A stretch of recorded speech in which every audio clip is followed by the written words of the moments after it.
Hello everyone! Uban ni ang 7-Eleven Villaba team sa among year-end party. And wala dito magdugay guys, nagluto dayon ta pag-abot. Nakanindot ani kay naaslay mga assignments na ay nagsugba, na apoy naglimpyo dito sa isda, kay sugbaunon na apo dito ay naghiwa-hiwa sa mga lamas. So ing-ana mi guys. So paspas kaayo ang among pagkaluto din ha kay wala jud naglingkod tanan mi nagtrabaho. So hapit na din ha guys, naluto ang ilahang sinugba while ang uban nag-prepare pa na sila sa kinilaw.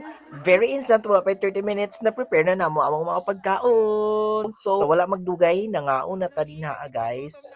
Ano mo na among mga baon guys. Simple ra kayo among mga baon. Tinubuok nga chicken nga giprito, na ay lumpia, na ay kinilaw, na mango tapioca. Gi-prepare na siya sa akong mga lami kay na siya guys. Ay shout out ko sa among mga loyal customers sa 7-Eleven because of you guys. Naka year-end party mi kay naka-award mi. Appeal mi sa top 3 sa natagaan o incentive program. Naka-decide ko nga amon lang siya ipangaligo. So that's all for today's video. Bye!